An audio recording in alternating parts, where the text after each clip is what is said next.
angkat koper lebih cepat dari Indonesia. Hasil laga Singapura kontra timnas Thailand membuat timnas Malaysia semakin merana. Reaksi tidak terduga Presiden FEM hingga supporter Malaysia usai melihat hasil laga Singapura kontra timnas Thailand. Tidak pernah semarah ini, Erick Thohir minta Sintayong jangan sering ngeluh dan berikan ultimatum laga kontra Filipina, Indonesia wajib menang.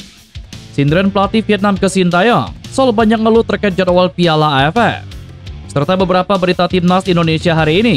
Selengkapnya hanya di Kickoff Football.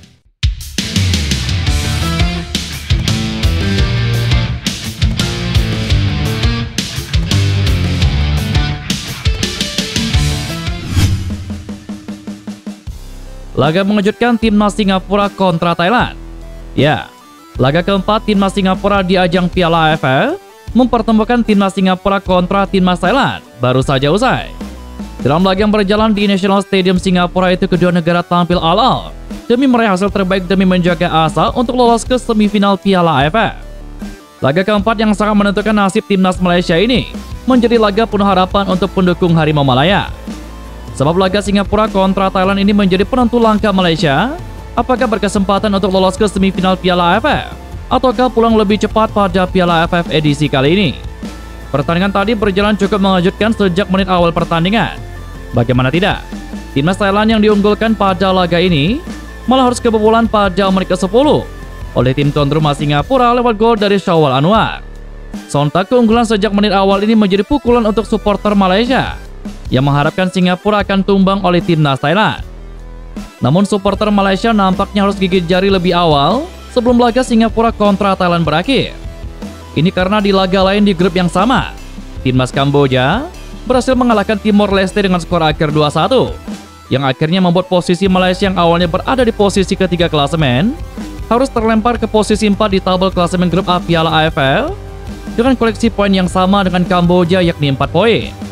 Berlanjut ke pertandingan, timnas Thailand harus kembali kebobolan pada menit ke-34 lewat sepakan keras dari Faris Ramli dan merubah skor menjadi 2-0 untuk keunggulan tim tuan rumah. Beruntung di penghujung babak pertama, Gustafsson berhasil memperkecil jarak dengan Singapura dan mengubah skor menjadi 2-1. Hingga babak pertama usai, timnas Singapura memimpin dengan skor 2-1 atas timnas Thailand. Hasil pertandingan bisa kalian lihat di thumbnail dan juga di deskripsi dalam video ini. Singapura akan menghadapi Thailand dalam lanjutan Piala AFF 2024. Namun timnas Malaysia bisa dibilang masuk dalam fase kritis terkait duel ini. Timnas Malaysia tidak bermain pada laga Piala AFF 2024 yang digelar pada Selasa, 17 Desember hari ini. Dua laga yang dimainkan adalah Kamboja kontra Timor Leste dan Singapura kontra Thailand. Malaysia tinggal menyisakan satu laga lagi yakni melawan Singapura pada Jumat mendatang. Walau demikian, nasib Malaysia bisa dibilang sudah mulai ditentukan pada laga Singapura kontra Thailand. Singapura bakal menjamu Thailand dengan kondisi kedua tim sama-sama punya 6 poin di tangan. Untuk urutan perhitungan klasemen, setelah selisih poin, yang berikutnya adalah selisih gol, lalu produktivitas gol. Dalam hal ini Malaysia yang baru punya 4 poin di tangan bisa terancam bahaya. Andai Singapura kontra Thailand berakhir imbang, kedua tim bakal sama-sama punya poin 7. Poin maksimal yang bisa didapat Malaysia andai mengalahkan Singapura adalah 7. Masalahnya saat ini Singapura punya selisih gol plus 4, sedangkan Malaysia punya selisih gol 0. Kondisi itu membuat Malaysia harus menang setidaknya dengan selisih 2 gol di laga terakhir atas Singapura untuk bisa lolos ke babak semifinal. Situasi semakin pelik andai Singapura bisa mengalahkan timnas Thailand. Kondisi itu membuat Singapura sudah dipastikan lolos dan Malaysia bakal bersaing dengan Thailand di laga terakhir. Pada laga terakhir Thailand akan menjamu Kamboja. Bila Thailand mampu mengalahkan Kamboja, maka peluang Malaysia ke babak semifinal bakal tertutup. Situasi paling ideal bagi Malaysia saat ini adalah mereka berharap Thailand mengalahkan Singapura. Dengan demikian Malaysia bakal bertarung head to head melawan Singapura di laga terakhir dan bisa lolos hanya bermodalkan kemenangan berselisih 1 gol.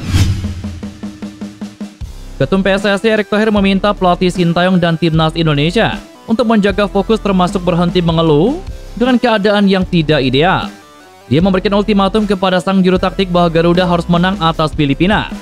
Timnas Indonesia akan menjamu Filipina dalam matchday terakhir grup B Piala AFF di Stadion Manahan Solo pada Sabtu 21 Desember 2024 esok. Pertandingan ini akan menjadi laga hidup mati bagi kedua tim dalam upaya melangkah ke semifinal.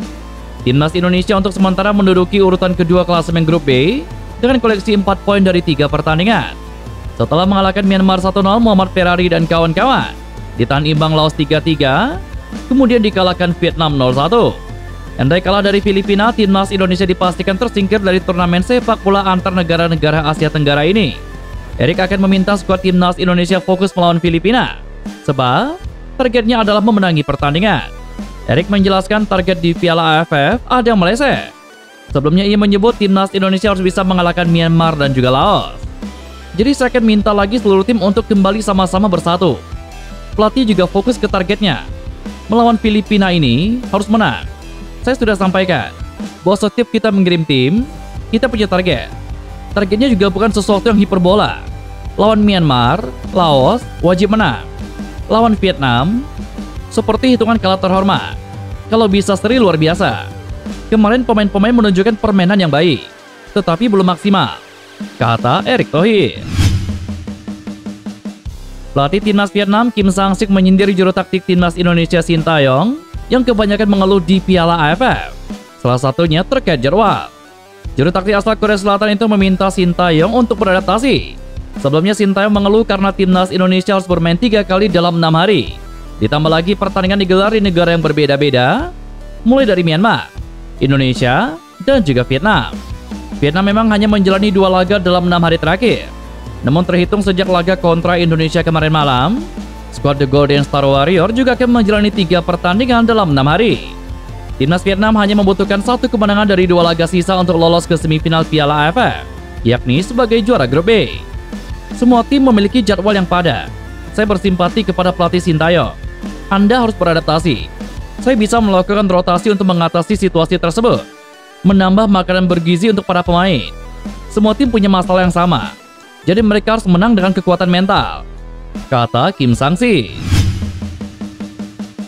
Ronaldo Kuate, penyerang tim nasional Indonesia, menyatakan keyakinannya bahwa tim Garuda mampu mengalahkan tim nasional Filipina di ajang Piala AFF. Pernyataan optimistis itu diungkapkannya setelah pertandingan antara timnas Indonesia dan timnas Vietnam pada Minggu malam lalu. Dalam laga tersebut, tim Garuda bermain dengan strategi bertahan. Penampilan mereka menunjukkan peningkatan dibandingkan saat menghadapi Laos. Namun meskipun telah berusaha keras, Indonesia harus menerima kekalahan tipis 1-0 dari skuad timnas Vietnam. Gol yang menentukan kemenangan Vietnam tercipta pada babak kedua. Kekalahan yang dialami oleh timnas Indonesia dari timnas Vietnam menyebabkan mereka harus turun dari puncak klasemen sementara grup B. Kini tim Garuda menduduki peringkat kedua dengan perolehan 4 poin. Selisih poin Indonesia hanya 2 angka dari Filipina dan juga Laos. Kedua tim tersebut memiliki peluang untuk menyalip posisi Indonesia di tabel klasemen. Setelah pertandingan melawan Vietnam, Ronaldo Kuate mengajak rekan satu timnya untuk tetap berkonsentrasi pada pertandingan berikutnya melawan Filipina. Pertandingan tersebut sangat penting karena akan menentukan apakah mereka berhasil mendapatkan tiket ke babak semifinal Piala AFF. Pakar sepak bola Vietnam Phan Anh Tu memuji lini pertahanan timnas Indonesia pada laga kontra Vietnam. Meski dihuni pemain muda, tetapi kualitasnya jempolan. Bisa dibilang The Golden Star Warrior cukup kesulitan untuk menjobol solidnya lini pertahanan skuad Garuda. Terbukti mereka baru mampu mencetak gol lewat tendangan Nguyen Quang Hai pada menit ke-77. Anh Tu turut mengakui fakta tersebut. Ia mengatakan semua itu tidak luput dari strategi bertahan total yang diterapkan oleh timnas Indonesia. Anh Tu menyampaikan umpan-umpan silang yang dilakukan para pemain Vietnam acap kali mampu dihadang dengan baik oleh pertahanan tim Merah Putih. Sampai-sampai ia mengacungi jempol atas performa timnas Indonesia yang mayoritas dihuni oleh pemain muda. Memang benar, Indonesia bermain bertahan dengan strategi parkir bus yang sangat rapat. Timnas Vietnam belum cukup baik dalam menciptakan kombinasi serangan untuk membongkar pertahanan tersebut. Walaupun masih muda, bek Indonesia memiliki keterampilan yang sangat baik, kata Phan Anh Tu. Federasi Sepak Bola Malaysia telah menunjuk pelatih baru untuk Harimau Malaya, yakni Peter Klamowski. Kabar ini dibagikan resmi oleh FEM pada Senin kemarin. Ia bakal menggantikan tugas Pau Marty sebagai pelatih interim Malaysia. Mengutip dari laporan berita harian, juru taktik 46 tahun ini diberikan 2 tugas berat saat menangani skuad Malaysia. Menariknya, timnas Indonesia bak jadi patokan bagi Harimau Malaya, sebab FEM menargetkan Peter Klamowski bisa membawa timnya masuk ranking 100 besar FIFA. Selain itu, Peter Klamowski juga diminta membawa Harimau Malaya lolos ke Piala Asia 2027 mendatang. Adapun timnas Indonesia sendiri sudah lolos ke ajang tersebut secara otomatis karena berhasil melaju ke putaran ketiga kualifikasi Piala Dunia. Nah, untuk lolos ke Piala Asia 2027 tersebut, Malaysia harus melewati kualifikasi. Harimau Malaya tergabung segrup dengan Vietnam, Laos, serta Nepal. Nantinya hanya juara grup yang akan mendapatkan tiket menuju Piala Asia 2027. Dan itulah beberapa berita timnas Indonesia hari ini. Jangan lupa nantikan berita-berita seputar timnas Indonesia selanjutnya hanya di Kick Off Football.